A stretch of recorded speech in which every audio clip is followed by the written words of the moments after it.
I guess the best place to start with this video would be with the title. If you had told me 5 years ago, when I started all of this, that I would one day be dropping out of college to pursue a full-time career making YouTube videos, I would have thought you were crazy.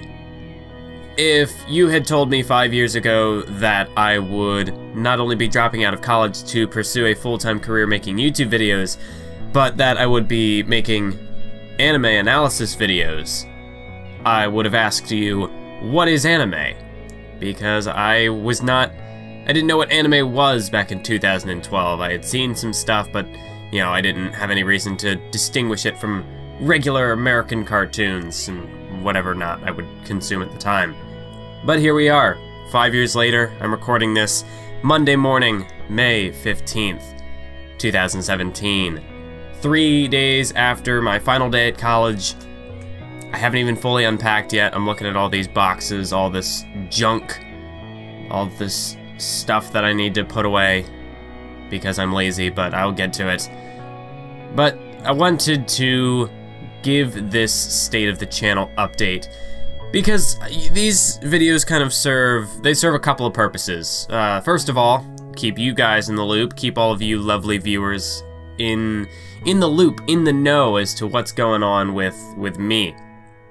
And they also serve as sort of like time capsules for me, so I could always go back and see, well, what was I thinking at this time after doing this thing? Like my graduation installment, for example. That was possibly one of my favorites just because it captures sort of my raw thoughts the day after I graduated. So, you know, if I forget exactly what happened on that day, like if I forget certain details, that video has it, which I like. I like doing that. So I obviously want to keep you guys in the loop, definitely, but I don't know, I just like having these videos. They're good updates and also good to show, you know, where I am with the times, I suppose.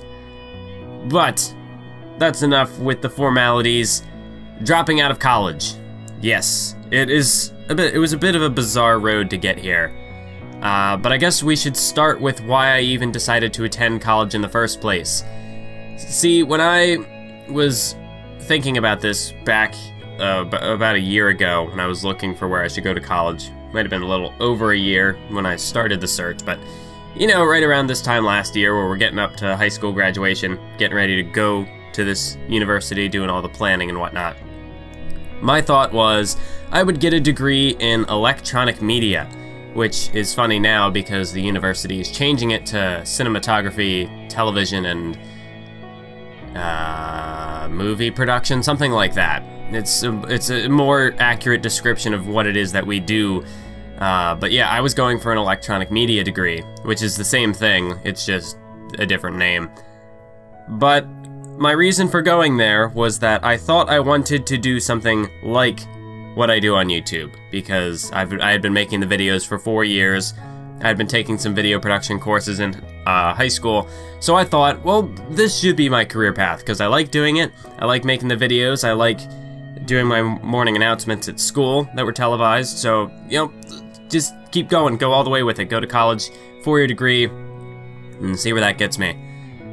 But as time went on, it dawned on me. It took a little while, but I think it was in March, I sent out a tweet. I had gone to an anime club meeting.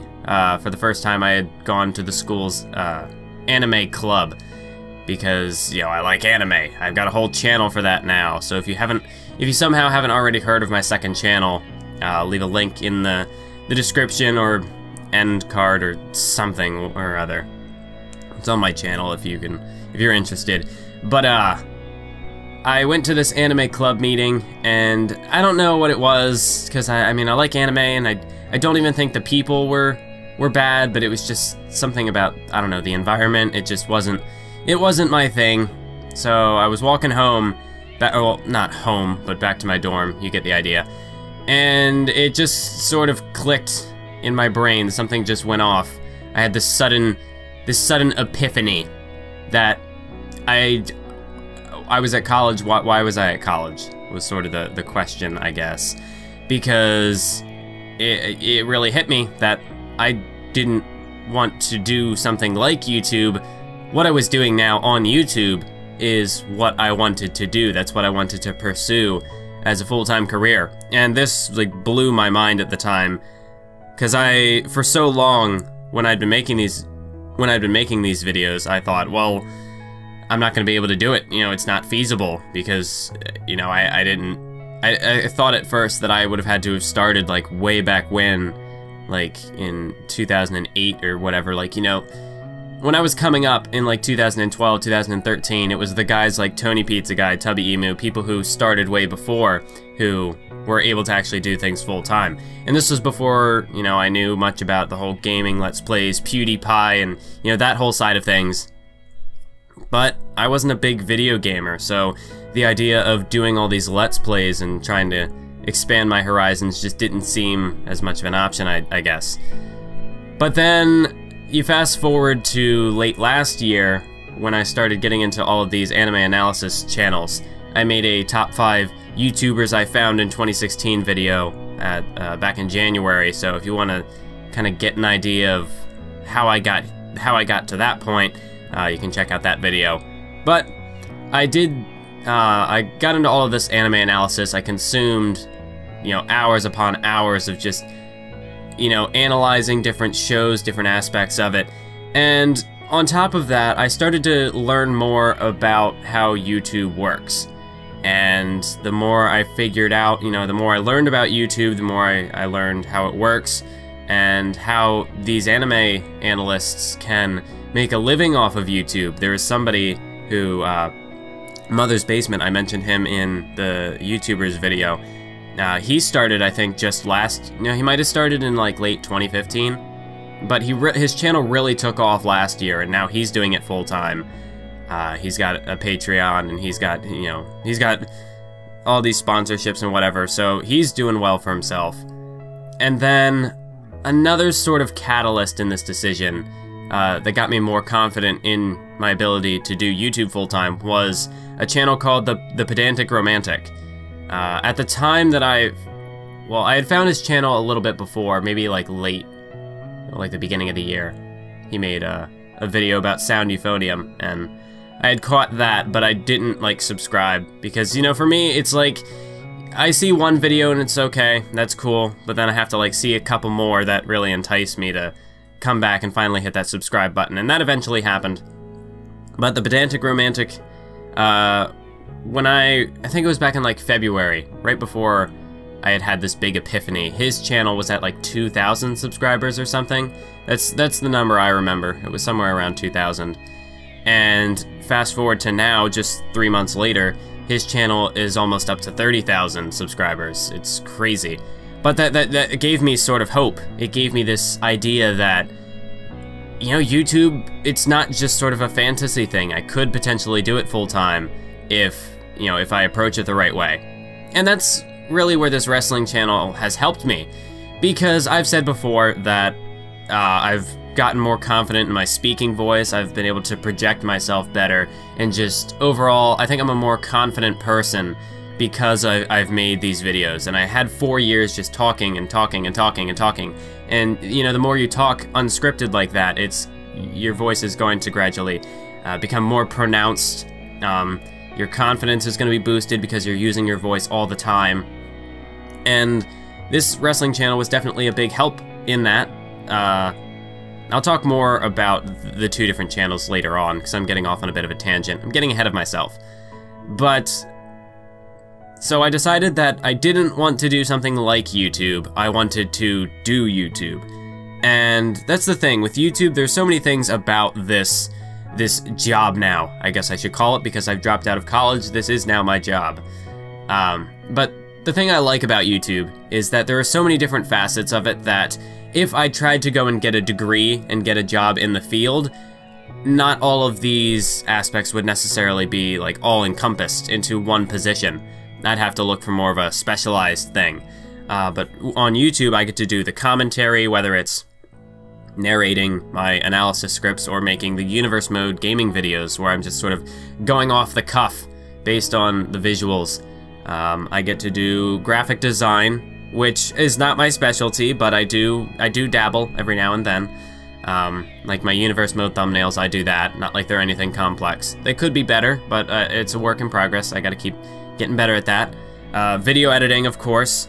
Sometimes it can be the most tedious process, but it is, you know, I wouldn't do it if I didn't have some sort of enjoyment out of it. I love seeing the finished product, everything, how it all comes together.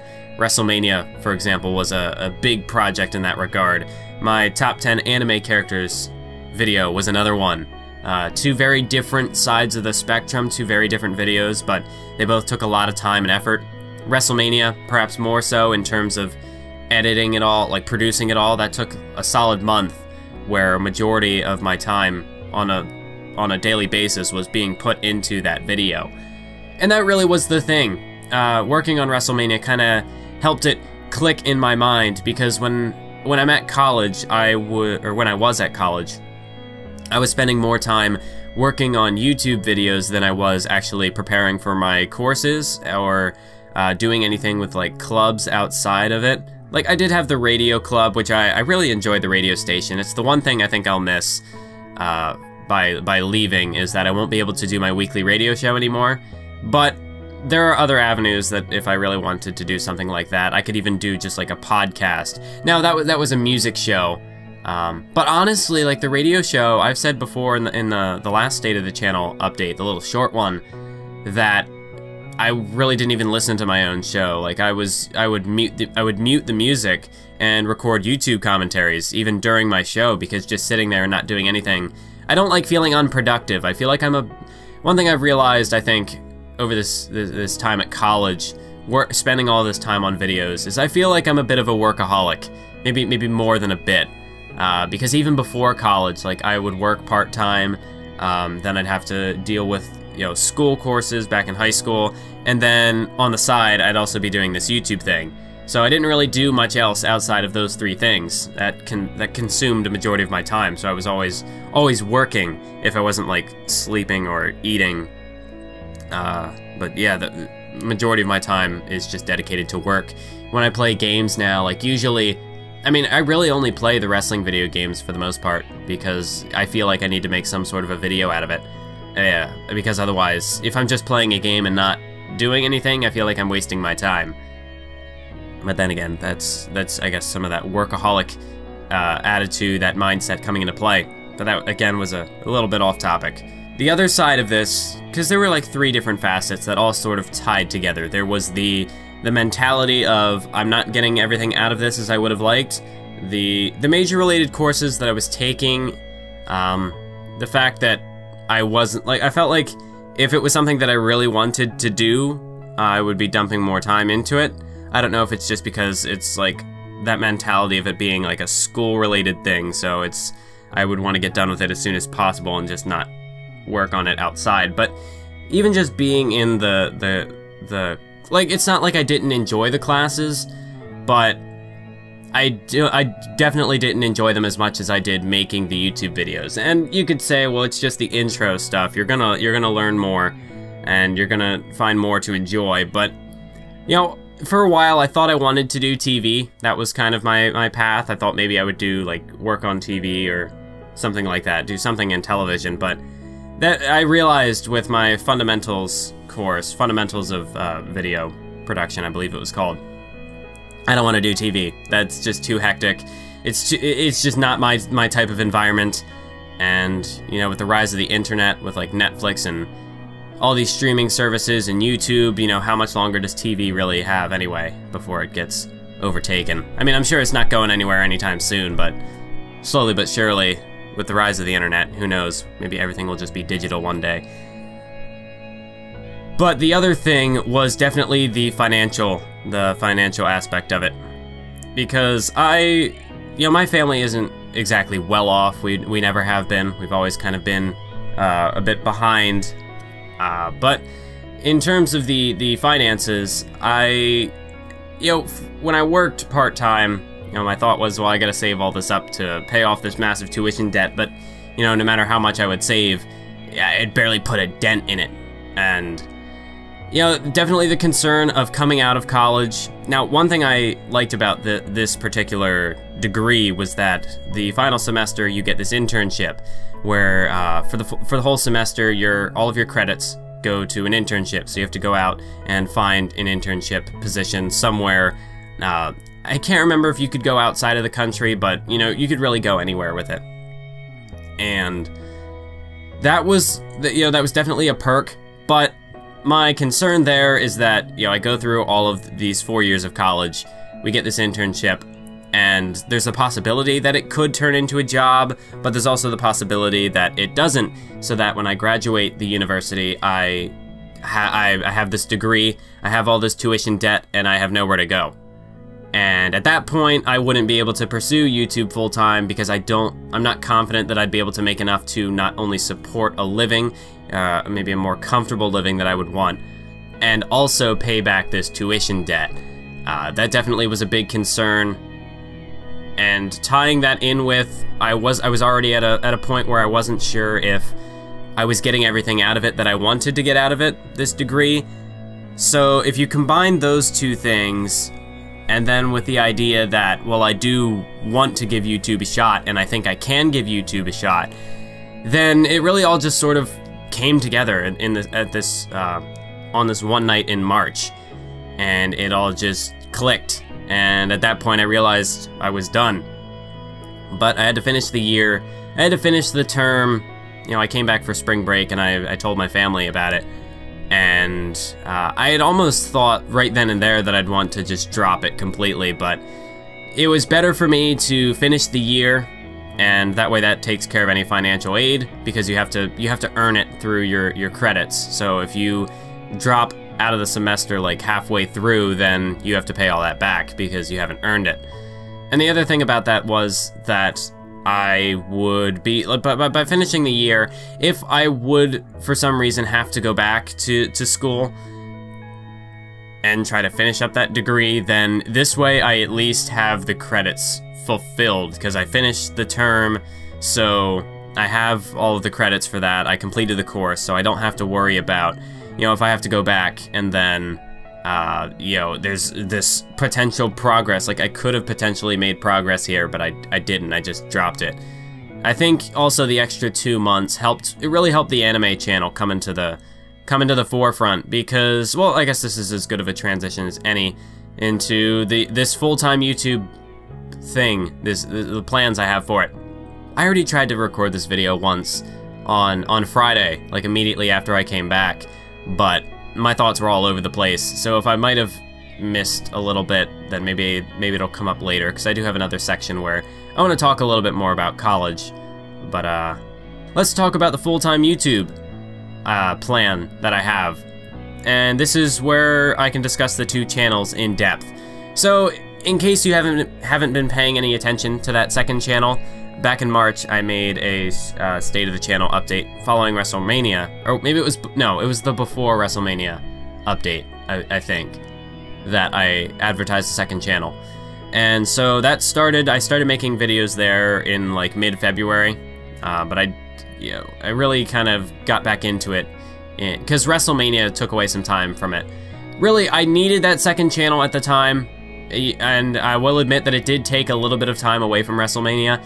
But the thing with that is, if I didn't take that time away from WrestleMania was just a really difficult project to work on. It was very different to most of what I've done before.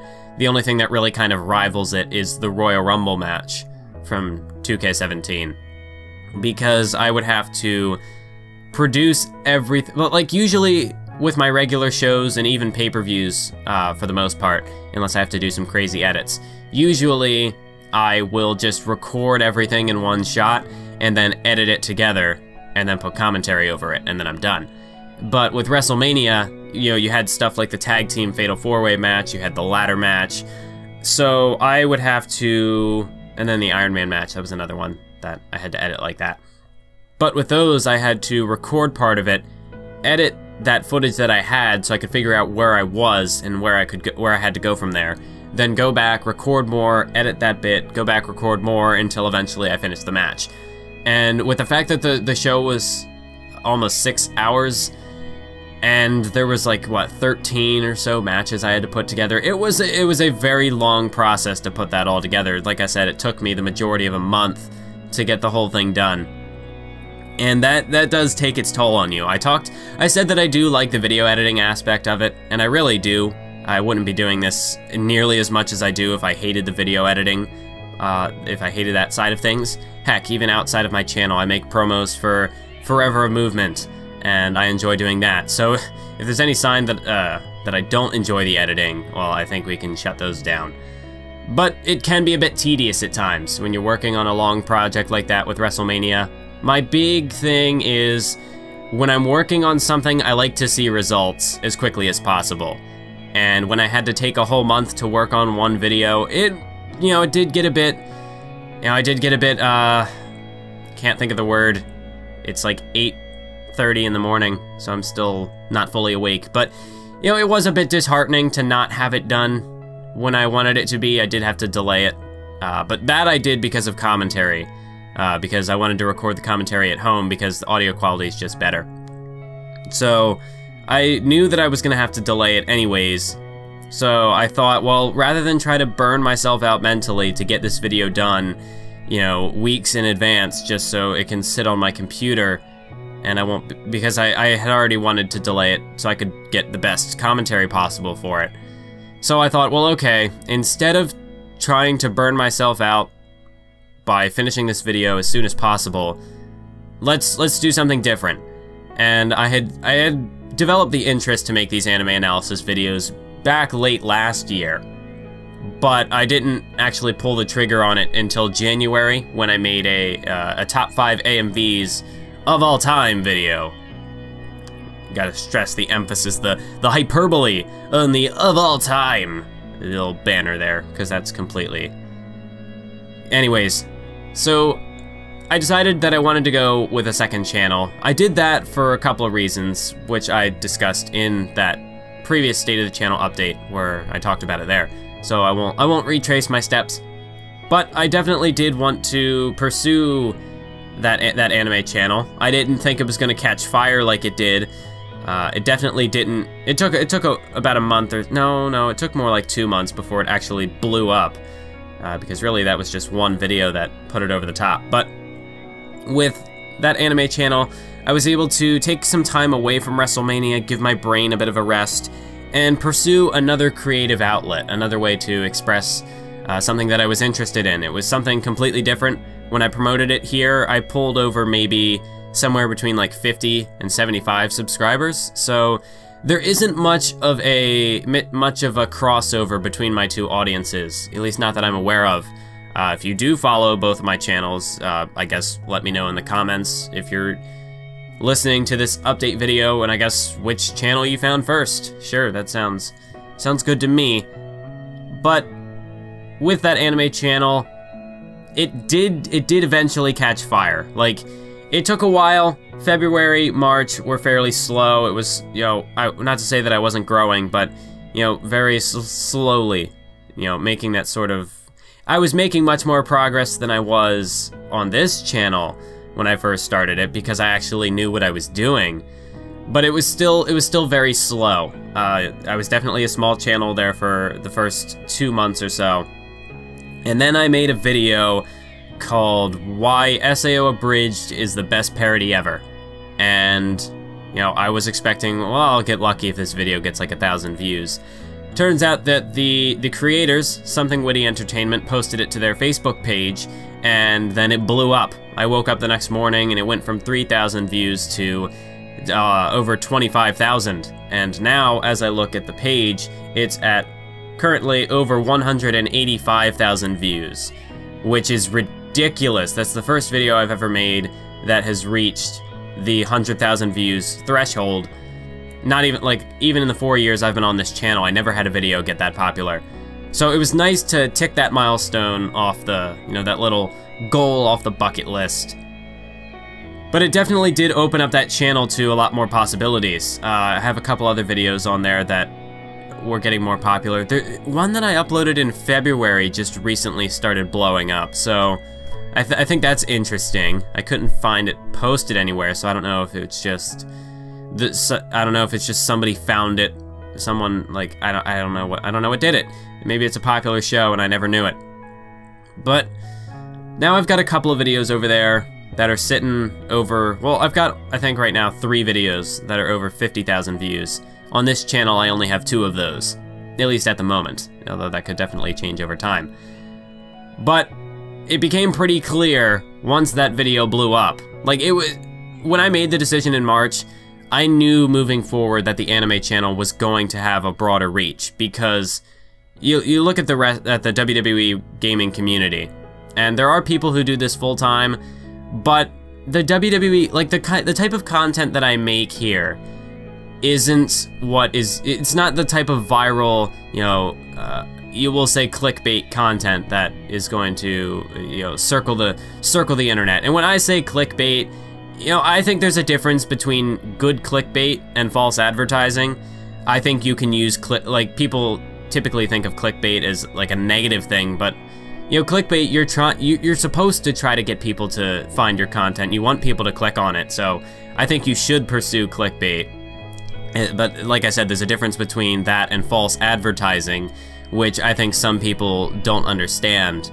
And they, you know, false advertising is a bit different because you bring people into this video and people think they're gonna get one thing and they get something else, and you do it just for the views. That's a different story, in my opinion. But, you know, doing clickbait, if people are gonna click based on a certain thing, on a certain title, like, you know, it really is just how to make a good title. If you want to make a good title, you have to have something that's gonna entice people, that's gonna get them to click on it. So this YSAO Abridged is the best parody ever. That's what I like, though, about these videos, is that I can make a clickbait title because it's a point that I'm arguing in the video, so it's not unjustified. That's where I feel like clickbait is okay, because it's relevant to the video, it's exactly what you're talking about, you make a claim in the title, you defend it in the video. I think that type of clickbait is perfectly justified. It's when you have someone like, oh, promoting, you know, new information about XYZ, and they don't have any new information, and it's something completely unrelated to XYZ. They've got ABC. Then at that point, I feel like, you know, that's very obviously false advertising, and it's not a practice that I attempt to partake in. But as far as the type of content that I make, Universe Mode videos are not the cream of the crop in the WWE games community. You know, very rarely you get the Skino WrestleMania, where you get over 100,000 views on a pay-per-view. You know, you have these WWE draft videos, the first episode. You have a couple of things that will be searchable because that's what people are looking for, like the Slammy Awards. You know, something that is easily identifiable. The WWE draft, WrestleMania, just any sort of pay-per-view. Those have a better chance of being found because they're they have, when people are looking for stuff, like, yeah, it has a fancy title, or, you know, a special event, something that people are going to search for, and they can find it through that. But just WWE 2K17 Universe Mode, that's not viral content. That's not the type of, that's not a Raw or SmackDown recreation. That's not a 50 finishers to this person video that it's not like that type of content, the type of content that is popular in this community for the most part, you know, the entrance mashups and those type of things. The viral stuff that will be found will be circulated because that's just because, you know, this community, WWE fans, you know, WWE caters to younger audiences, so their video games would have predominantly a younger audience. So I think it makes sense that that type of content would be, you know, more searchable, would be the more popular stuff. But I'm not, like, I don't try to mold my channel around that. I make the type of content that I want to make. And Universe Mode videos, yeah, does that mean I suffer some I suffer a loss in potential views because of that? Because my content isn't clickbait, it isn't as popular as some of the other stuff that I could be making. Yeah, I definitely do suffer a bit because of that. I've been making videos for 4 years on this channel. I just hit 10,000 subscribers yesterday on Mother's Day. And my other channel, the anime channel, perhaps by the time I post this video, it depends how quickly I can get it edited, but by the time I post this video, it might have already surpassed 10,000 subscribers. At the time I do this commentary, it is currently at 9,559. Just refresh the page, and that's what I see. So yeah, it is right behind this WWE channel. So, see, in March, it was a lot more of a gamble for me because I didn't, you know, it was more of an educated guess that I thought this channel would take off rather than, well, nothing, because nothing's guaranteed with YouTube. YouTube is a fickle beast. One day you can have, you know, one day YouTube can just pull all their ads, or rather all the companies who aid YouTube can just pull out, and all of a sudden you're making pennies compared to what you, like in the month of April, I think it was my second most viewed month in my YouTube career, because there was a month back in 2015 where, like, I had posted, I think it was the month that I did WrestleMania, the SmackDown vs. Raw 2006 GM mode, Slammy Awards, WWE Draft. I had everything at once, so that month did really well. And I haven't been able to top that since on this channel, but the month of April 2017 did really well. It was my second most popular month, but the CPM that I got for that, as opposed to what I got in March, was basically cut in half. And, you know, that's not because, you know, I wasn't really... Part of that could be because I wasn't posting really... Well, no, I still had the WWE Draft videos, so those would have pulled in a decent amount, but... I mean, it really just goes to show that YouTube is sort of unreliable, which is... You know, it was definitely a concern that I had for a while. It was why I thought I could never make YouTube videos, because of how untrustworthy YouTube as a site could be, because it's all over the place. But this is where we get to the anime channel and how that's relevant to this channel.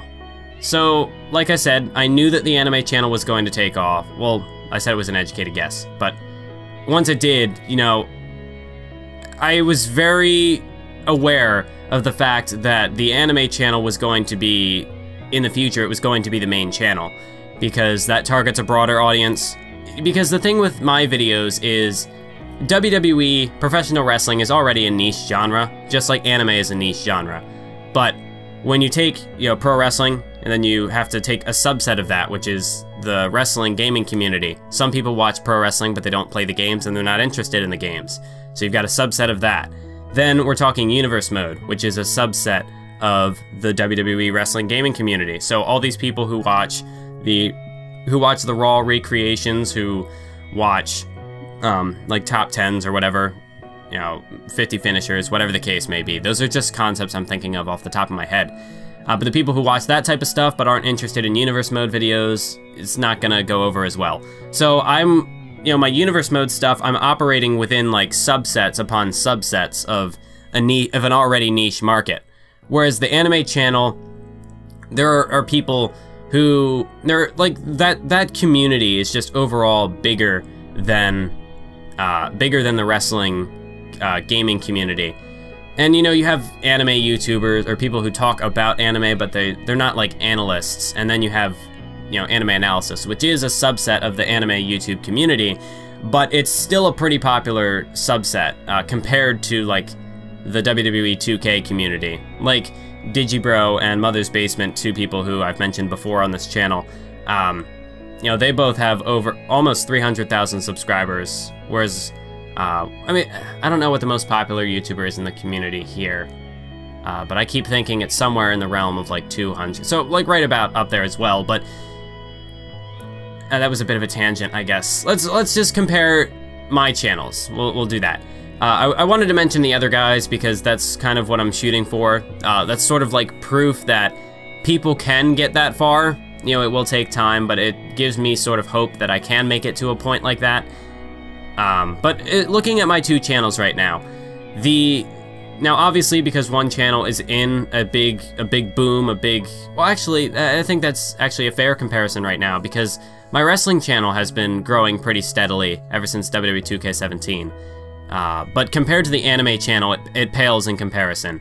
And this isn't just in terms of like the sub growth, because if you look at the view counts, like I have over 10,000 subscribers on this wrestling channel, but on average, and this isn't not talking about universe mode videos, on average, like my GM mode stuff usually gets about 500, 600, maybe 700 views on average per thing. That's not even a tenth of my audience. So like this channel has a lot of this channel carries a lot of dead weight because there's all these subscribers who don't watch anything. You do have like the wrestling the universe mode videos, which usually get anywhere between, unless now this isn't counting like the WWE draft stuff, WrestleMania. I'm talking about like my average uploads. Usually get somewhere between 1,000 to maybe 3,000 if a video is really good. But usually between like 1,000 and 2,000, I'd say. That's kind of like my average, which is still only maybe a fifth maximum of my audience. And then you get like behind the universe stuff, which, you know, those sort of videos, it varies across the board. Some do pretty well, some do okay, some don't quite do as well. Whereas if I look at my anime channel right now, I have less than 10,000 subscribers, but looking at the view counts, you know, I have some that are definitely below the threshold because I uploaded them way before this big boom. But I have a majority of videos which are over my subscription total. 47,000 views on my, well, it'll be 48,000 here shortly, on my top 10 anime characters list. The SAO Abridged video, over 100,000 views. I made a video about Boruto, which has over 70,000 views.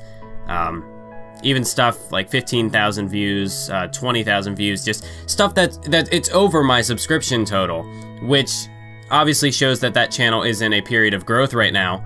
And eventually I'll hit a point where I'm not going to be surpassing my subscription total in views, because, you know, eventually your channel does have to start not declining in like numbers, but like in terms of growth, it will eventually start to peter out. But even then, like, it shows that on average my content, like the lowest viewed video that I have recently, and these are more like niche topics. Like, I made a video called Why You Should Watch Mystere Fusion, and it's about this YouTuber who makes Dragon Ball dissection videos. That's a very niche thing, because I'm talking about one specific content creator not a lot of people have heard of. But even that has like 2,600 views, which is still more than like a GM mode video that I'd upload here. And it's not, see, I worry that what I'm saying here is gonna make me come off as sounding bitter, like I'm not happy with this wrestling channel, but that's not the case. The way that I see it, the reason why I talk about these numbers is because I like making the content that I make on the anime channel, and I like the content that I make on this wrestling channel. But by making content on the anime channel, that can reach a broader audience. So if I'm trying to do this full time, I need to be aware of, you know, I need to put my eggs in the right basket. I don't think that's quite how the expression works, but, you know, I need to measure my time wisely, because if I try to focus everything into one endeavor and have that not work, like if I just focus solely on the wrestling channel, I would not be able to do this full time. I know that for a fact. But if I focus on the anime channel, and that channel continues to take off like it has been, then there's a possibility that I could do this full time. And what does that mean for this channel? That means that, you know, if I don't have to work part-time, if I can do YouTube full-time, that'll give me more time to work on the wrestling stuff as well. And the way that I have my schedule working out right now, well, actually, no, I'm going to save that, because I'm going to talk more about Universe Mode in detail later on. But between the two channels, there is going to be a priority shift. With the anime channel, I only usually post about a video a week. That's my goal. Sometimes I can get 2 per week, depending on how long the videos are. So I might potentially try to push that to 2 videos per week if I can. But honestly, 1 video a week is enough for me, if that's all I can get on that channel. Whereas this channel, I still have some backlog stuff to upload. So GM mode, you know, nothing really is gonna, in terms of like the schedule, I don't think much will really change on this channel. I've still got GM mode videos gonna be coming out every Tuesday. We're slowly hitting that point where we're gonna go back to 1 GM mode video a week, but that's because I'm I only did that so I could get through my backlog and give you guys some extra content to cover the Universe Mode gap. But Universe Mode is going to come back, and that's going to fill its place in the schedule. Behind the Universe is going to go back to the schedule it already was, which is more like 1 a month, which is what I like. I really only, again, that was more to cover the gap left by Universe Mode, and just get through some of my backlog with that too, because I had a bunch of scripts that I had recorded that I just hadn't done anything with. So that was also to kind of get that off my computer and just kind of wipe the slate clean. But in terms of more of a long-term situation, my current goal is that by my 21st birthday, which would be near the end of 2018, is that I'll be in a position where I can move out and, you know, live on my own. Because my goal isn't to, you know, my family supports me. One thing that I'll always remember when I first told my mom is that her first response was, she specifically said, "I wanted so much more for you," which, no, I don't want that to sound as like, well, I hold any malice against it, but I think that's something where, you know, if this does work out, which, no, not if, when this does work out, because I need to have that mentality, I need to be optimistic. I hope for the best, but I try to plan for the worst. I just think that that's a sort of line that, you know, when you watch like a Hollywood movie or something, or, you know, some sort of documentary, that seems like if you made a movie about my life, I think that would definitely be one of those moments, because it kind of would, you know, that's something, it gives me motivation to try to go against that, because, you know, she said this thing, and now it's like, well, okay, I'm gonna prove that statement wrong. And she supports me, like I said, my family supports me, which is ultimately, I think, the best thing, is that I do have a loving family that, you know, even if they don't necessarily think that this is the right decision, they do support me, they support my judgment, because at the end of the day, it is my life, and, you know, if I'm gonna make a mistake, well, then that's my mistake to make. But this is something that I'm very passionate about, and I think this really is the only time that I can try to pursue this, because if I tried to wait till the end of college, I'd have less room for failure, whereas here, you know, YouTube channels, they can only get bigger. Like, it's not like growth is just gonna stop unless I stop making videos. Even if I stopped making videos, new people could still find my stuff and people could keep on subscribing. So it's not like the channel is going to decline, like either of them. It's not like that's gonna happen. You know, it's that, I don't remember the name of the effect, but like when one person tells 2 people, and then those 2 people tell 2 more people, and it's just word of mouth spreading, and it just continues to grow. That's how the internet works. That's how YouTube works. So it's not like the channels are just gonna die off at any point. So even if, you know, I don't reach my goal and I can, even if it's not like I can move out at that point, my family gave me till 2020 when I would have graduated college. That's the time frame that we settled on. So that can like, so like I tried, like I said, I hope for the best, plan for the worst. So I want to be ambitious. I want to try to strive for bigger goals, for bigger things. Because then, you know, if I don't meet those, well, that, like, I feel like if I just try to be comfortable and try to, you know, give myself more time, it's not like I want to rush things like I want, because if I rush things, then I'm not, you know, that's more room for failure, because, you know, if I get too hasty, then I'll just set myself up for a big loss. But I like to have an overly ambitious goal, just because that does give me the extra motivation to really, you know, really work on this thing, really try to get it to take off. But right now, I still am working part-time. I'm working at the same job that I worked at before college, because I never really left it. I still had a position there that I was coming back to over my college breaks. So I'm still gonna be working there to keep generating some income, try to keep saving, so that I can eventually so that way, like, I have something to work with when, my goal basically is to work until I no longer have to work and I can pursue YouTube full-time. So if whether that's still at that part-time job, or if I end up having to find another one, maybe a full-time job if that's necessary, you know, we'll see how that goes. I'm giving it a summer yet. I'm gonna stay as I am, stay in place for the summer, and just see what happens with these 2 YouTube channels, specifically that anime one. because I don't want to make, like I said, it's about being patient. This is going to take time.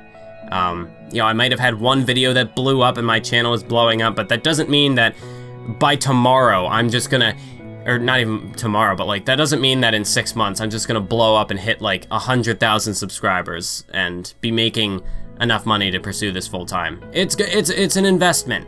It's gonna take time for me to get the payoff that I want. So I just have to be patient with it, and I have to persevere. So, you know, it's just a waiting game. So that's what I'm trying to do. I'm not rushing into, well, oh, I gotta quit my job and find something that pays better, or anything like that, because I like the place that I work at. I really like working there, and as well as that, this YouTube channel, if I just, you know, I just have to give it time. So I'm giving it the summer before I decide, you know, outside of the internet, what my plans will be. But I'm giving it till the end of the summer just to give the channel time to keep going. Because obviously I'm going to keep making videos for both channels. The anime channel, it's already got, you know, it has gotten started because I made that one video that blew up. So if I can keep making videos, try to get more hits, then the likelihood that I'll be able to pursue this full time quicker will, you know, it'll slowly. I've run out of words, so I think we're just gonna leave that topic there. But how am I going to have a shot at doing this full time? Well, I have started a Patreon campaign because YouTube's ad revenue, if the last month or two was any indication, with all these companies, these sponsorships pulling out, and now I think they're slowly coming back. But even then, YouTube's monetization system is, because YouTube's a business, you know, they gotta look after their sponsorships first and foremost, because us creators are just basically freelancers. So we don't take priority because we're not funding them all of this money, because I mean, their sponsorships are what fund them, what keep the site going. So I understand that they have to do this, but yeah, YouTube, it definitely is in a very tricky spot right now with monetization. So even though, you know, it's starting to come back, things are still improving, you never know what's gonna happen. Like, there could be just this catastrophical meltdown and suddenly, I don't really know, I don't have an example, a flashy example, but, you know, things could, I don't know, YouTube's just inconsistent is what I could say for that, and just leave it at that. But through Patreon, through crowdfunding, that'll be a more stable sort of income. But specifically, this Patreon is targeted towards the anime channel. I could have gone for like a monthly thing and just incorporated all of my content into it, but with like how the reward tiers work, and just, you know, I want to take some time to understand Patreon before I think I will eventually go for a monthly basis, because that way it can provide for both channels. But right now, I want to get into a sort of routine of, you know, figuring out how Patreon works, what works best for me. So for right now, I'm doing it per the anime channel. So every time I post a new analysis video there, I will get, you know, donations through Patreon. So if you're not a fan of the anime channel, then I would encourage you not to support me on Patreon unless you absolutely feel like, you know, because, I don't know, I'll leave a link to, the link to the Patreon is always going to be, you know, on my various channels. It's going to be, I don't know, probably in the descriptions as well. I need to work on changing up my description to include it. But with the Patreon right now, I just want to focus on the anime channel, because that way when I'm planning out reward tiers, I can be more specific with what I'm working with, and it's not like I have to, you know, like I said, these are two very different audiences. There's very little crossover between the two. Now, I know that there are a few people who are subscribed to both, and they do enjoy both of my channels. I know one of my most active people in, you know, I always see him in the Pokemon comments, which is why I remember him the most, because not many people, you know, typically show up in the Pokemon comments. But James the Animator, he's a cool dude. I've seen him on both my channels, and he's all around on my videos, which is really cool. So I mean, like, there is proof that there are people who, you know, they do support both my channels. They are interested in both that type of content. But I wouldn't tell you, if you're a fan of the wrestling videos, that, oh, now you've got to start watching the anime stuff and, you know, support that stuff. But like I said, the anime channel is going to be sort of what funds this channel moving forward, because I think that's going to be the one where my future lies. So if you want to support me, if you want to support, you wouldn't be directly supporting these videos, so I'm not going to try to twist your arm, but if you want to support me, and you don't really care about the anime videos, that's at your discretion at that point, if you decide to support me on Patreon or not. You don't have to, you know, these videos, I'm not gonna take any content away from you, not on either channel. Really, the rewards I currently have through Patreon and what I would like to stick with moving forward is stuff that I could, you know, services or whatever that I could provide that aren't going to distract from working on the YouTube videos. So like right now I have some stuff where you have, like, you know, potential videos I could have made, and there's like a Google Drive link with all these scripts, or, you know, a mention in the credits, that all sort of stuff. But that's all strictly tied to the anime channel. So it has nothing to do right now with this wrestling channel. So if you're not interested in my anime work and you don't want to, you know, or if you don't have the means to support me financially, then I would tell you not to. Just watching my videos, sharing this content that's enough. Because I shouldn't say that's enough, because I don't feel like I'm expressing enough gratitude for that. But, you know, I really do appreciate, you know, every person who watches my videos, who leaves a comment, who shares it around with their friends. You know, everything, you know, everything's important. Especially now that if I do want to pursue this full time, everything counts. Every person counts. And so the Patreon, it is there. If you are interested, you can check it out. There will be a link in the description. But I wouldn't tell you to feel obligated. I'm not gonna withhold content from you guys, because I don't feel like that's what Patreon should be for. People have said, like, you know, you could do early access release stuff. I'm not a fan of that personally, because if I'm giving people early access, that means that I'm withholding it from everybody else. So, you know, I could understand why people would do that, and I'm not saying that that's not something that other people can do.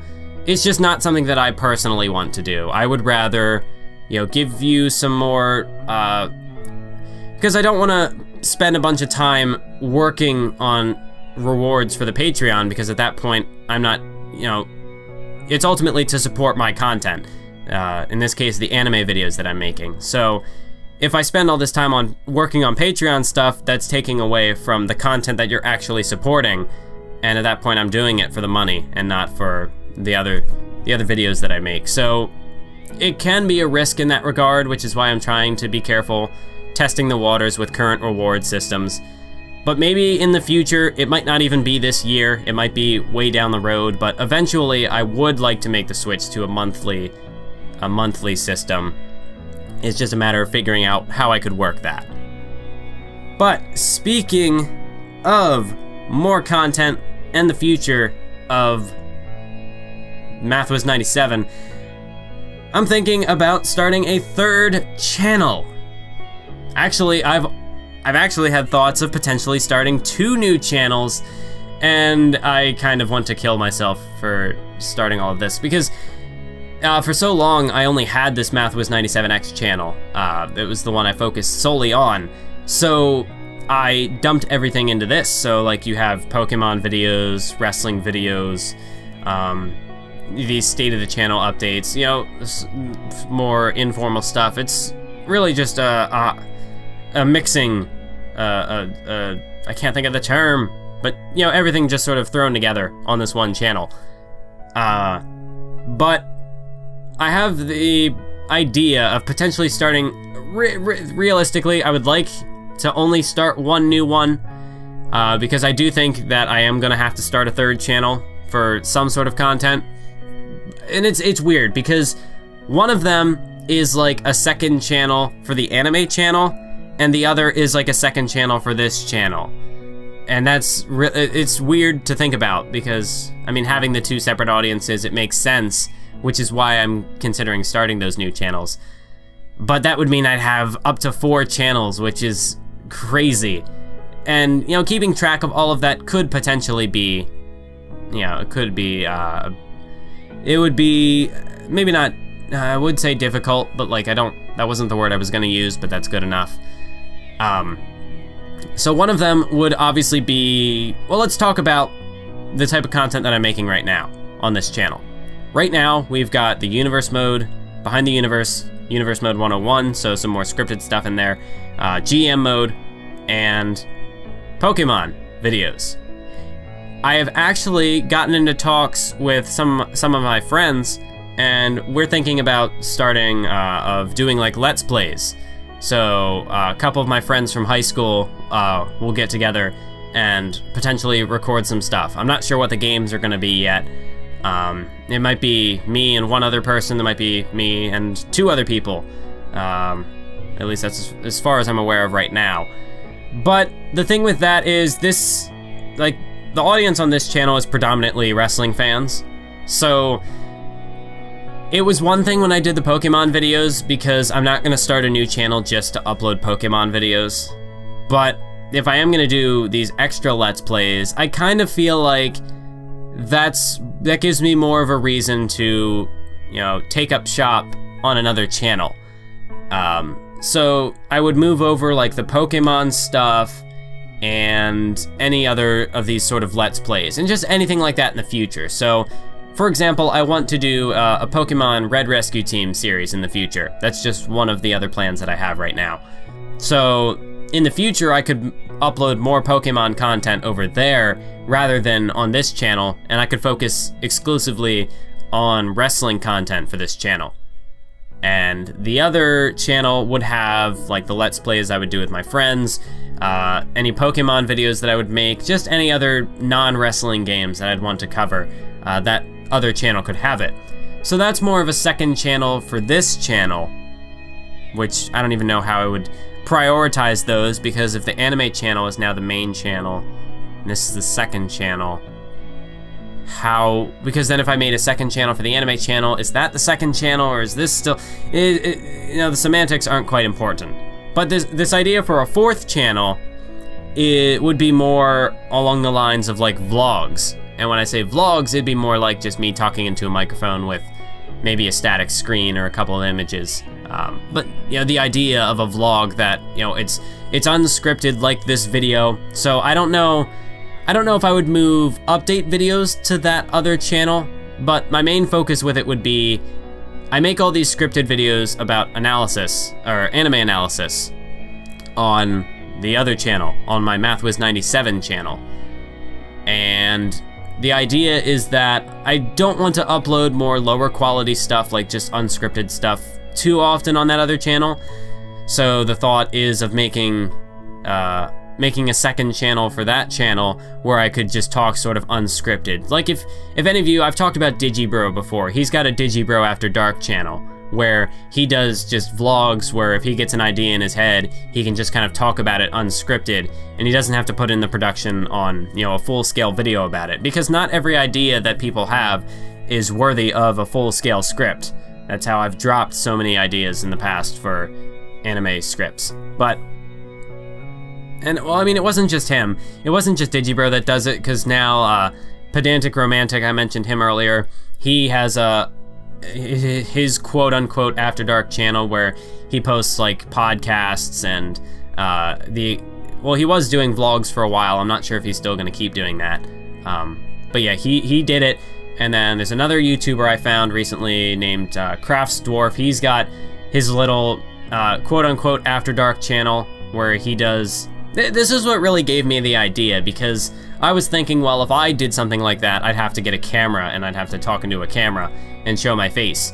But the way he did it, he just kind of has a static, some static graphics on screen, and he just sort of talks over them and does narration. So that gave me the idea that, well, okay, because that's what I did with a video like My Anime Journey, where I just sort of gave my thoughts on how I got into anime and just sort of told my story with that. So I'd make more videos like that on that other channel. So then my other thought would be that if I wanted to try to, because that's the thing, if I don't know where I'm gonna post updates like this in the future now, because half of my audience is over there, and that's probably where, that's probably gonna have a bigger audience in the future, so that's who I'm gonna need to address with these.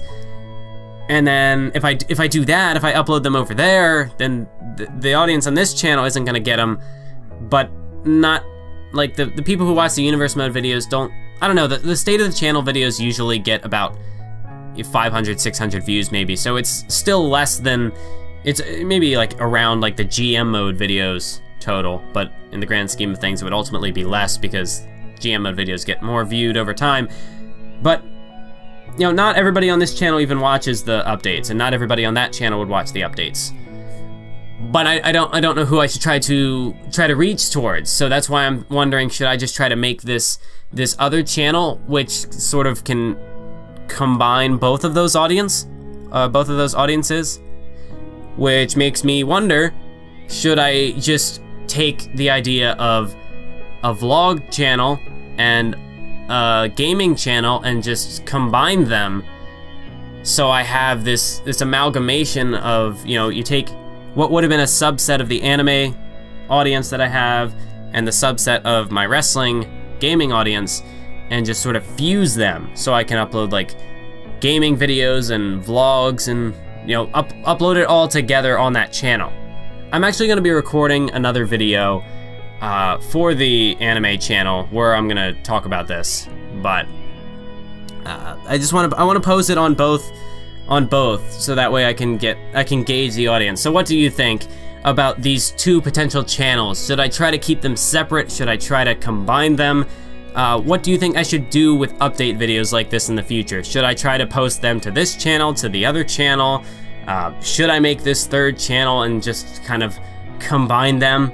Honestly, like, depending on how it goes, the best option would definitely be to follow me on Twitter, @MathWas97x, because ultimately everything that I post goes through to that Twitter, so you would see everything that I upload on Twitter. So there's that, or you could subscribe to all the channels, which also works. It sounds really complicated, but like, in the grand scheme of things, this is my way of kind of curating my content. Like, I want the anime channel to be high effort, more, I mean, some of them might be long form analysis, but I want the anime channel to be more high effort, scripted videos, whether that's short form or long form analysis. But I want that to be more scripted stuff, and I don't want to bog the channel down with unscripted stuff. And then with this channel, most of my audience is here for the wrestling stuff, and it's also a bit of a concern with YouTube's algorithm. Like, this is something that recently came to my attention, that I don't know how long it's been a thing, if it's a recent change or if it's been like this for a while, but videos that get smaller view counts will negatively impact your other videos. So if I upload a Pokemon video and it only gets like 60 views, whereas my Universe Mode videos tend to get more than that, yeah, there's a possibility that the Pokemon stuff would affect like sub boxes, so it wouldn't show up in like the video recommendations or whatever, because you have this one video that doesn't get viewed very highly, and I consistently make videos like that. So I have videos that are consistently getting like 60 views, and my concern is that that will affect my wrestling stuff, which does get a higher view count, which would just drag my channel down as a whole. Which I don't want to do that. I'd like this channel to grow as much as possible. So if the Pokemon videos are gonna jeopardize that, it's not like I'd want to stop making them completely, because I do enjoy making those videos. But that's why I'm thinking if I move it to another channel, and even like, I'm aware that the sub count would be much lower because not as many people enjoy that type of content, but that's kind of the point. I'd rather have, you know, if these smaller viewed videos are going to negatively impact my bigger stuff, well then I just want to move them somewhere else so that people who are interested in watching them can watch them. Whereas people who only subscribe for the wrestling stuff, they don't have this Pokemon stuff hitting their feed, and they're just like, should I unsubscribe to this guy? He's only been uploading Pokemon a lot lately. Yeah, just, you know, try to This is why I talk about curating my content, like separating it so that people who want to watch it can go and watch it. People who don't want to watch it can just stay here and they don't have to be bothered with it. And while we're on the topic of all this new content coming in, let's talk about how my future plans of going full-time with YouTube are going to affect Universe Mode. So first of all, I'm gonna put a graphic on screen of the current updated pay-per-view schedule for Universe Mode. Because I know I had one in the past, WrestleMania got delayed, and then me going on this brief hiatus with Universe Mode, it screwed everything up. So I figured it out. I've come up with a current tentative schedule. Everything on this is tentative. But it's really important because at this point, I don't know when WWE 2K18 is going to be released. It's possible that I'll have an extra week or so to work with, but I try to plan my schedule out pretty far in advance, just in case, you know, maybe the game has an early release this year. Like maybe they decide to put it out mid-October rather than late October. So I tried to make sure that I could get all my pay-per-views in that I wanted to. I'm gonna keep that last one's a bit of a secret, so that's why that was unnamed.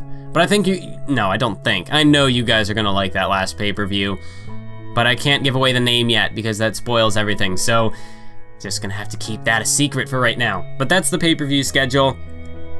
How about just the regular schedule though? How Universe Mode videos, you know, the weekly stuff is gonna go.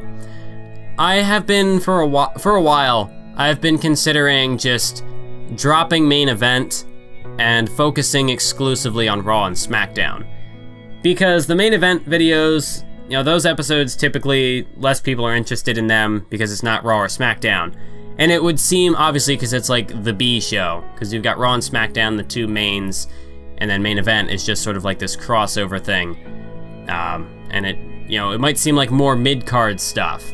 I've tried to make main event important in the past by putting key matchups on there, having, you know, story developments on there that are relevant to the main shows, but ultimately I think it might just be in my best interest to drop main event and just expand Raw and SmackDown. So maybe instead of like a 30-minute video, I mean even now Raw and SmackDown has been sort of expanding already, but focus, like, instead of having the usual 20-30 minute episode, maybe focus more towards like a 40 to 50 minute episode of Raw and SmackDown per week.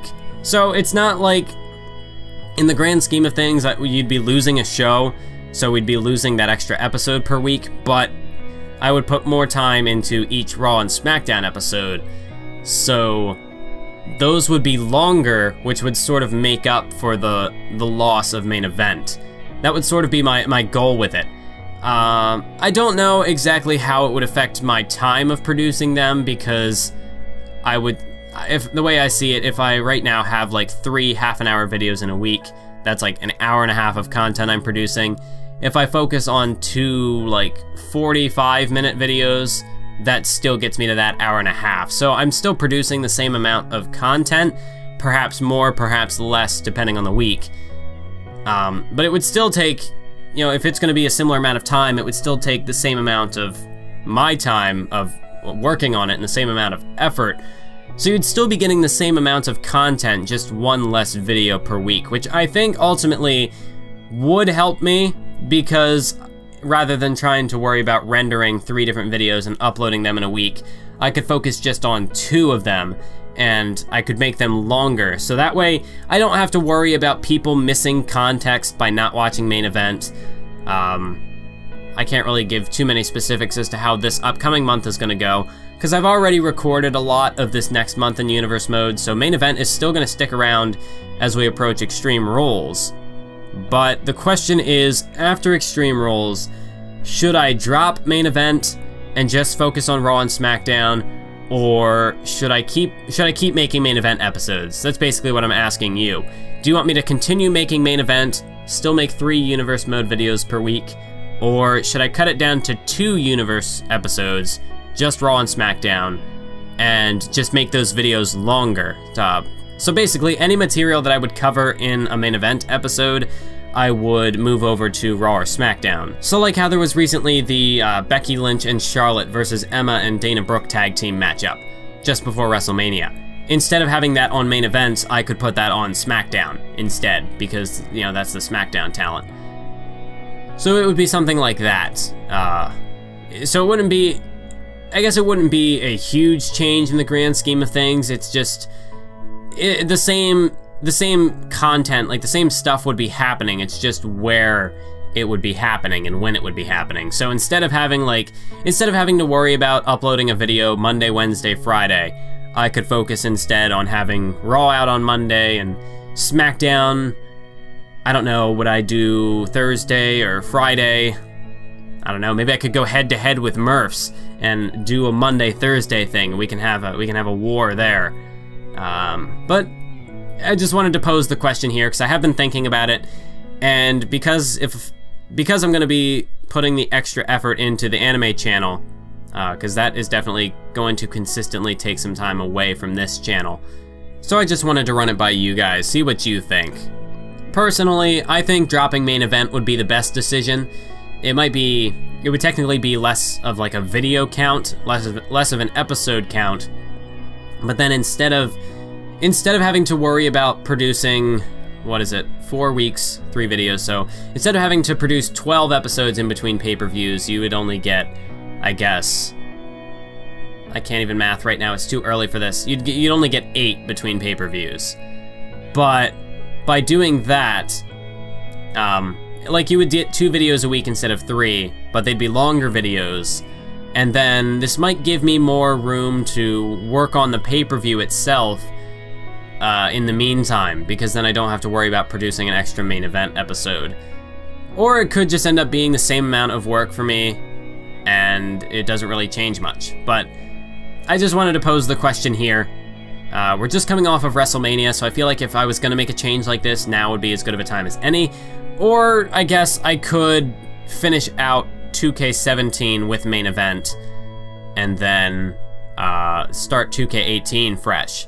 I feel like now would be a better chance to kind of experiment with dropping main event, because, you know, right now I have less of a risk factor, because when the new game comes out, that's when all the hype comes in, so that's when I need to capitalize the most on making the videos. So if I took the risk now, I mean, it is going to be going into summer, which I guess is a good time for gaming and people on YouTube, but now I think would be the best time to experiment with something like this, because if I go through a month or two and this new format doesn't work for me, then I can just change it back and I can have main event again in 2K18. That's really, I think, the major concern with Universe Mode, is that the fate of main event. So again, I'll pitch the question, should I keep main event, focus on getting 3 Universe Mode videos a week, 3 shorter videos, or would you rather me upload 2 longer videos? That kind of format seems to be working for Murphs. I know he also does his Universally Speaking thing, which I almost forgot. Would you be interested if I made a video kind of like that, where it's like, it would still be a 3rd video in the week for Universe Mode. It would be kind of like a weekly recap, like what Murphs does with Universally Speaking.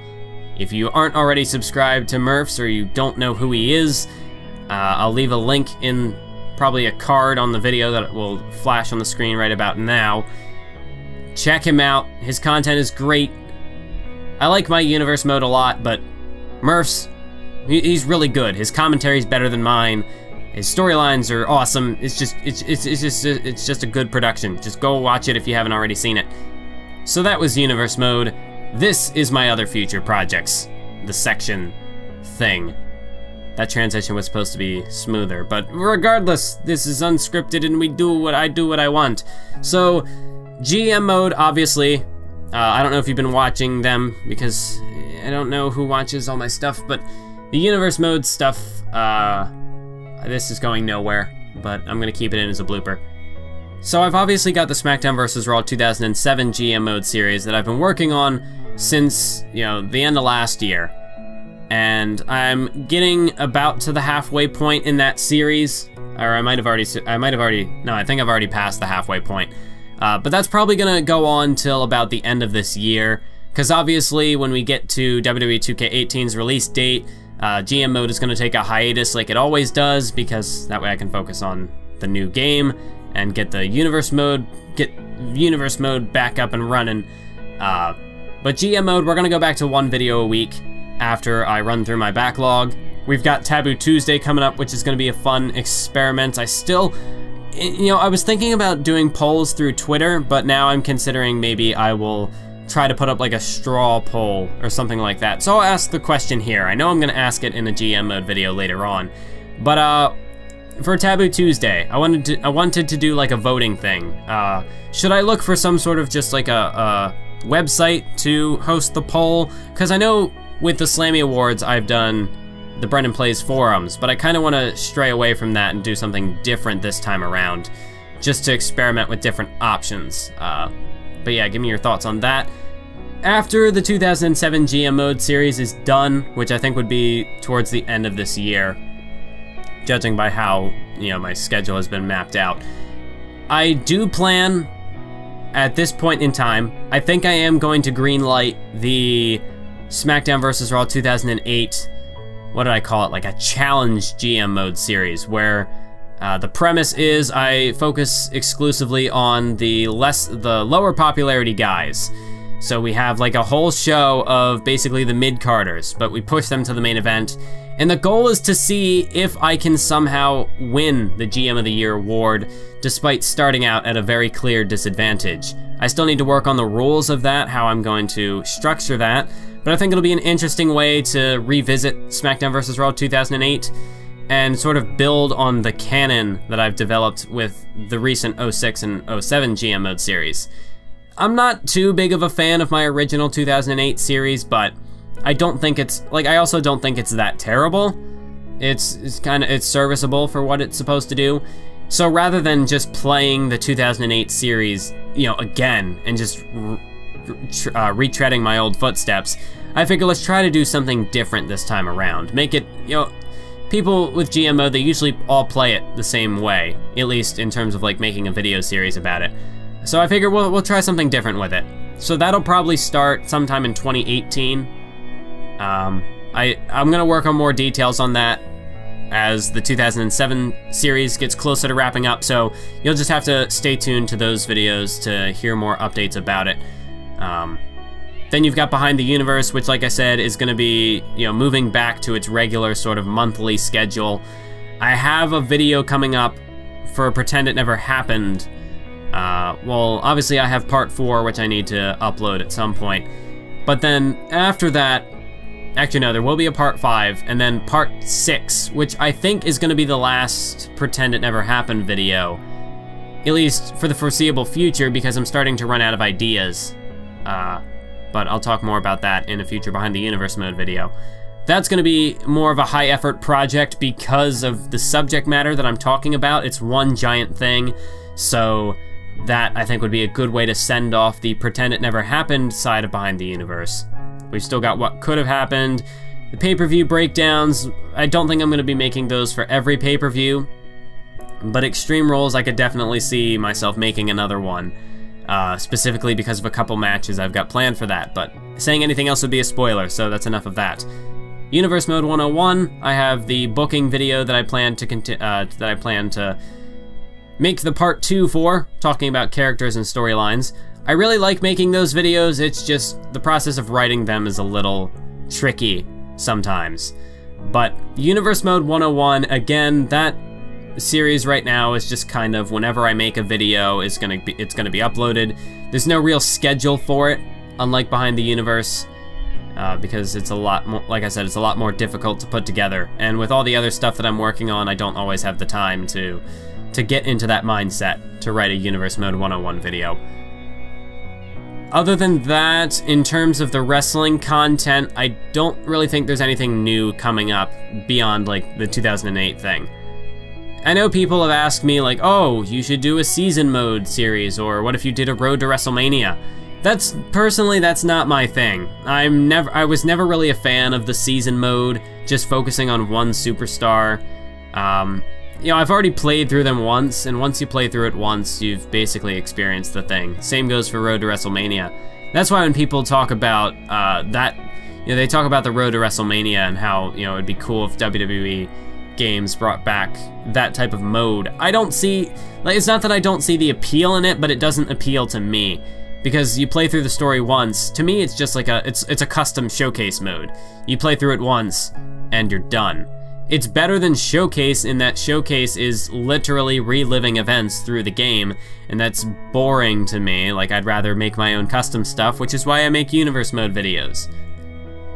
But in terms of potential series after I finish my GM mode stuff, I don't see myself having any other like retro series. Like, if I finish the 2007 GM mode, honestly, doing the 08 GM mode, you could see it as I'm just kind of trying to hold on to that magic, trying to grab the GM mode hype one last time to try to keep it alive.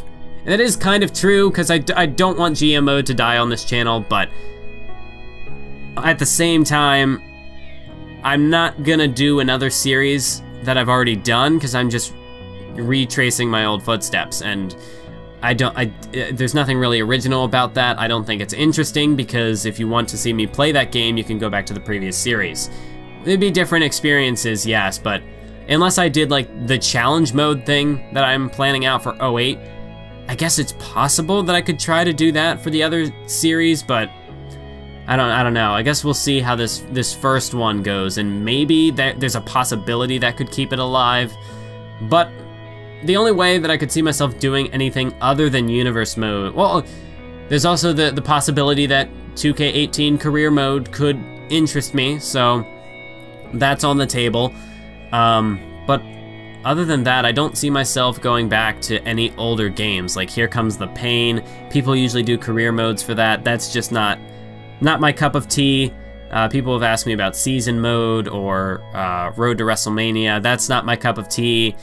WWE All-Stars, like doing the Path of Champions, no, that doesn't really... I'd like to do a video about WWE All-Stars, but there's nothing I can really do with that. So it would be... The only way that I could really use footage like that is as like some sort of background for a narration or whatever, unless I did like like how I want to do these Let's Plays with my friends. If we ended up making a video about that, then I guess that could be cool. That's something I could upload to this channel, but I don't really, they're not wrestling fans, so I highly doubt that would happen, but you never know. I guess it's a possibility. So, in the future, retro gaming on this channel is slowly going to fizzle out. We're running out of I'm running out of ideas for what I could do for that, and I'm not interested in some of the things that people are suggesting, so I'm okay with just letting that fade out and focusing exclusively on Universe Mode and maybe Career Mode. If WWE 2K decided to bring in a GM mode, that would be cool. But if that doesn't happen, I'm curious if the microphone just picked up the music that's in my headphones that I just had on when I got closer to the mic. Keep that in as a blooper, I guess. But yeah, if WWE 2K wanted to put in a GM mode in its newer games, that would be really cool, because my ideal game for, like, my ideal WWE game would have Universe Mode, Career Mode, and GM Mode as the three major modes. That's the way I see it. Of course, Career Mode would actually have to get good before it would be perfect, but, you know, if Universe Mode and GM Mode I think would be great, because, you know, if I don't want to play Career Mode because it sucks and I'm bored with it all the time, but you never know, 2K18's Career Mode could be great, who knows. But yeah, I'd really love to see GM Mode come back into a newer game, because, you know, I've always said that, like, if you did an online, like, if you added an online feature to GM Mode, it would be great, because then you could connect with other people online and play against them and really have a real, you know, battle of the brands against your friends, and that would open up like potential YouTube collaborations on it. Because otherwise, as it is right now, if you wanted to do like a 2008 thing with the three people, or any game, honestly, you can't really like collaborate with people unless you're in the same physical space, which is a bit disheartening, because most people aren't in the same space. But I mean, that's more of a ramble not really connected to this channel, but yeah. If GM mode were to pop up in a new game, you can bet your house that I'm gonna do a playthrough on it. So I guess I should throw that out there. That's a potential option if 2K ever decided to bring back GM mode. You can bet that I'm gonna play it. I'm gonna make a series on it. And if GM mode would come back, don't think that universe mode is gonna stop. I've said it before and I'll say it again. Even if WWE decides to remove universe mode from the game, I've reached a point where I can make my universe mode an exhibition mode. So if universe mode gets taken out, I'm still gonna keep making universe mode videos. So you don't have to worry about that. And I guess to close this video, we will, well, first of all, I can't believe I didn't even say that, well, I said it, but I didn't actually acknowledge it. Thank you so much for 10,000 subscribers. That's incredible. We hit that milestone. It's probably the last milestone that this channel is going to reach first. The anime channel, I could see it overtaking this channel by the end of the month. Maybe even the end of this week, depending on how well this next video I have does. But what I wanted to end this video on, like I said, these videos are kind of like time capsules for me. So I want to give perhaps a bit of a rant about college life, just sort of my experiences. And there's a lot of negative things that I could say about, I mean, this isn't why, I saved it to the end, because this doesn't really have anything to do with why I left.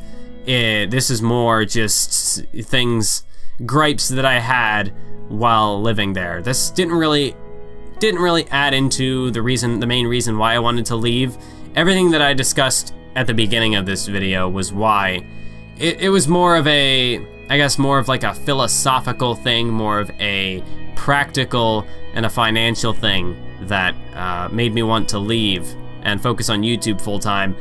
But there were a couple of other things that didn't really build into me wanting to leave, because ultimately if I decided to stay at college, I could put up with this stuff.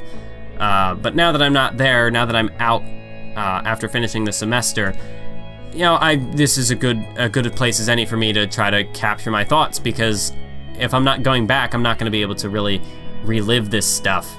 So some of the problems I had, obviously you could tell with making these YouTube videos, things were different over the last year. Recording commentaries in the dorm was a pain in my backside. One, because I was a little nervous when I first started. So like Fastlane's commentary could, it bothers me to no end that Fastlane, that the commentary is as bad as it was, because the show was such a good show. Like, I think before WrestleMania, one of my best matches I've ever made is Brock Lesnar versus Kevin Owens. I just looked back at it recently, because I recently had an idea to make a WrestleMania highlights video, and it turned out that pay-per-view highlights like that do really well because it was WrestleMania, so I'm glad I made that video. It didn't feel like a wasted endeavor for me, because I like making videos like that. I like matching visuals to music. That's just, I don't know. I like AMVs, so that I've really developed a knack for that. But that match between, I was looking back on my like pay-per-view highlights because I was making a Behind the Universe video. Oh no, I was making the Universe Mode 101 video specifically, and I was going through some of my old pay-per-view footage, and I was looking through the Brock Lesnar Kevin Owens match, and I thought, damn, this is a good match, but the commentary is garbage. So just the whole part of it was because I lacked confidence at the time, and I slowly got that. And then I eventually just gave up entirely because I said, you know what, the other reason why I didn't want to do commentaries in the dorm was because the acoustics are garbage. There's so much reverb with the walls and the way everything is constructed that my voice just sounded terrible. When I first got there, I didn't realize that I needed to be closer to the microphone because I'm an idiot, I guess. I eventually figured out how to position my mic properly to try to, it didn't negate the reverb, but my voice could at least overtake it a bit more. Beforehand, I was playing with all these sorts of filters, and just editing the audio was a pain. But yeah, recording commentaries in a college dorm was not fun. Even if you're not like even if I wasn't as insecure as I was when I first started, just the environment isn't good, because you have to worry about, obviously, the reverb. You can't get rid of reverb, you're stuck with it. And then you also have to worry about outside noise. And because it's a college dorm, people will be rowdy, people will make noise. There were some interesting bloopers that I had at one point, but they accidentally got deleted. There was some interesting stuff there that I picked up on the mic through other college students, but those bloopers will never see the face of YouTube because I accidentally deleted them. But yeah, just having that sort of outside noise, anything to interfere with the commentary, and because I was like right by the bathroom, so whenever somebody would use the automatic like hand dryer, you could hear it in the background. So I would try to stop talking whenever it happened to like cut the audio out. So there was sometimes awkward pauses, or I would try to talk over it and I would just get closer to the microphone. So that was some of the recording issues that I had. Eventually, like I said, with the radio station, I was able to go over there and record stuff, but I could only do that with scripted videos because I inevitably would have to go back on air to talk. And, you know, I think shouting in, you know, the acoustics might be really good and everything's soundproofed for the radio station, but, you know, being in the room shouting, but I don't know how much you can soundproof. And as well as that, like trying to focus if a match was really long. So like if I wanted to do WrestleMania commentary there, and I tried to do like the Punk Bryan match, I wouldn't have the time because I have like a maximum block of like 20 minutes where I don't have to talk. So I would have to pause at some point, and that could have potentially worked in between matches, but it would have been tricky to get the timing down, and I have to be in a certain mindset. And trying to flip back from radio mode to universe mode, see what I did there? That would have just been, it would have been too much of a jarring transition, and I think the commentaries would have suffered because of it. So I could do scripted stuff, that was fine, because I was ultimately just reading off a script. Whether it was Behind the Universe stuff, I recorded, I think, just one Behind the Universe video that I had written while I was at college in the radio thing, but I did mostly my anime stuff there, and I think the one State of the Channel video I recorded there. But that was a problem for me, not being able to get food whenever I want. I mean, okay, I could get food whenever I wanted, but having to leave my dorm to walk down to the dining hall to get food, that's why I would only eat like 2 meals a day, and one of them was a pack of Pop-Tarts for breakfast that I could stash in my dorm. But yeah, I would only really eat 1 big meal a day because I couldn't be bothered to walk down to the dining hall to get food. Because when I go down there, if I like to, like I said, I'm a bit of a workaholic, so I like to be doing something as often as I can. So basically I would have to stop editing a video to go down to the dining hall and eat. So often I would wait and wait and wait to go eat. So I'd eat breakfast after I wake up in the morning, depending on the day. It might be like 8 o'clock, 9 o'clock. And I would go down and eventually eat my quote-unquote lunch. It would be more like dinner at that point. Some days at like 2 o'clock, some days not until like 4. Not like this is a big deal for most people, because I'm sure some people, you know, especially like once you start getting into like working, depending on what your job is, you might eat once in the morning and that's it. So I mean, it's not like I'm complaining that I wasn't eating, because I did it to myself, but I was just too lazy to walk down to the dining hall. So I'd always have to weigh my options of like, well, do I want to eat or do I want to finish this video? And often I would choose finish the video and then go eat. So I would eat later than I normally would, just because I didn't want to walk down to the dining hall. I wanted to work. I wanted to get my YouTube videos done, or assignments done, depending on what I was working on. I mean, that would give me a time when I would go down to eat. I'd usually use that time as like my relaxation, so I'd watch a video or something like that. I'd bring my phone with me. But I mean, like, I could bring my laptop down there. Speaking of my laptops, one of the worst experiences was when I broke the screen on my MacBook.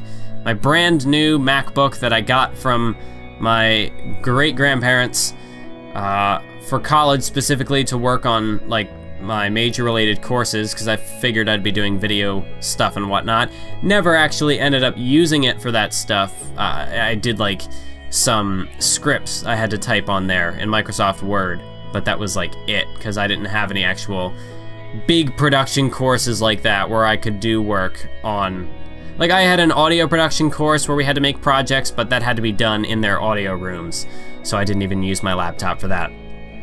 But my internet connection was really weird. Like, that dorm must have been very pro-Apple, because the computer that I use, my PC, the one that I use to record, or not record, but the one that I use to edit everything, to do all of my YouTube work on, internet connection on it was pretty garbage, pretty consistently. So like if I wanted to upload a 20-minute video, it would take me like, some days it would work, very rarely. There would be occasions where a speck of good internet connection would break through and I could upload a video on time. But usually if I wanted to post anything like a 20-minute video, it would take like a day. So, but then if I transferred it to my MacBook and uploaded it from there, I could upload a 20-minute video in like 2 minutes. So the MacBook got really good internet connection, and my PC it had next to nothing. It just, like, I could watch a video on YouTube, like I could surf the web, but the moment I tried to upload anything, it would die. It was done. So that was interesting, and now that I'm back home, it's like I have a better internet connection at home, even though, you know, the college would have the better internet because, you know, they've got the more high-tech stuff, because I mean, they have to, because that's what, there are so many college students using it, they need to have the best connection possible. So you'd think that they'd have a really good Wi-Fi system. I guess it was just very pro-Apple, because like, Windows got nothing, at least for my computer. So that was interesting, having to constantly transfer my files via flash drive so I could upload them from my other computer. Another thing that I cannot forget, I will not forget, is the fact that we had to buy Scantrons and like Blue Books for our finals and whatever, for our exams. So like you had to pay to pass the class, depending on what it was. I mean, I just think that kind of baffled me a bit, cause like you'd think that's something that they would factor into your tuition, but that was not the case.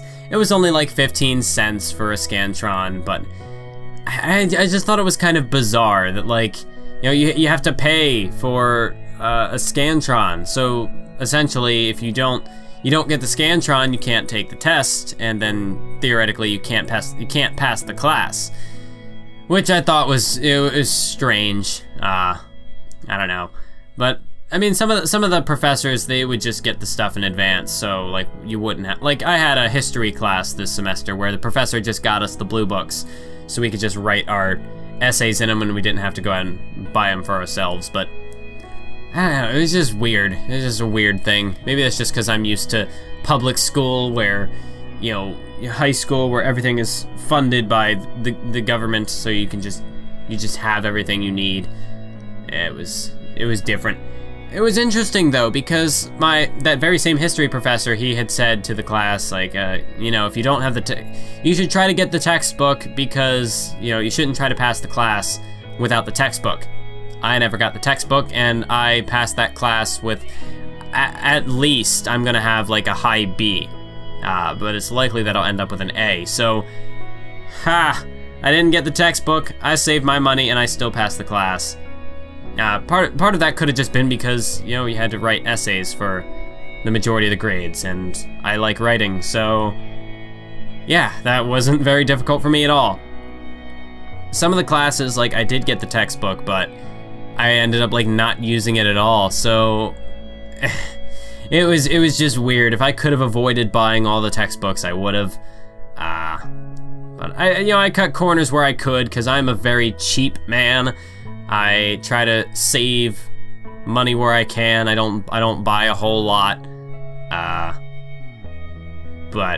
yeah, it was also kind of the reason why I was really being especially cheap by dropping out of college, because, you know, all that money, I'm like, it's my money. I don't want to throw it at something that I don't know if I'll get everything out of it. So, I don't know where I was gonna go with that.